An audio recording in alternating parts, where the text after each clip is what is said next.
दुखद खबर है। वो एक ऐसे व्यक्ति थे जो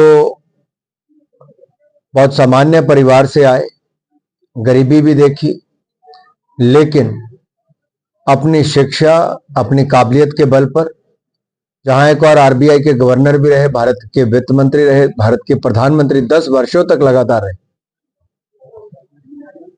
और देश और दुनिया में अपनी सेवाएं देकर बड़ा योगदान उनका भारत के विकास के प्रति है। और वही अगर मैं उनकी व्यक्तिगत बात भी करूं तो बहुत मधुर स्वभाव के थे।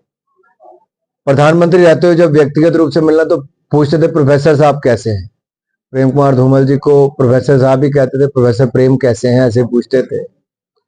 कभी ये नहीं लगा कि देश का प्रधानमंत्री जाते आते भी रुक जाना, हाल पूछना, ये उनका एक अच्छा व्यक्तित्व का हिस्सा था। दूसरा, पार्लियामेंट में भी बहुत तीखी नोक झोंक होना, कई बार विपक्ष की तरफ से भी तीखे सवाल खड़े करना। उनकी सरकार के समय बहुत बड़े आरोप भ्रष्टाचार के कई मंत्रियों पर लगे, उसके बावजूद वो बहुत सहज तरीके से पार्लियामेंट में आकर अपनी बात को रखते थे, जवाब देते थे, भाषण देते थे।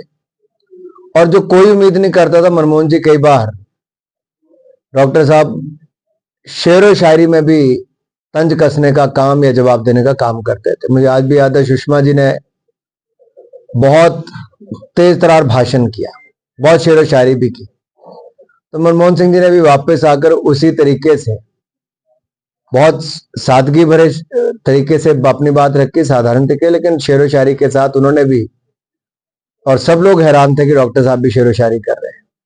तो बहुत सारे पहलू थे उनके व्यक्तित्व के। जहां एक और अच्छे पार्लियामेंटेरियन की भूमिका है, वो लगातार पार्लियामेंट में आना, बैठना। बजट हमारी सरकारों में आए तब भी आए, वोट डालने की बात आई तब भी वो व्हील चेयर पर आए। ये दिखाया कि पार्लियामेंट के प्रति उनकी कितनी निष्ठा है और अपने कर्तव्य पालन करना कितना जरूरी है।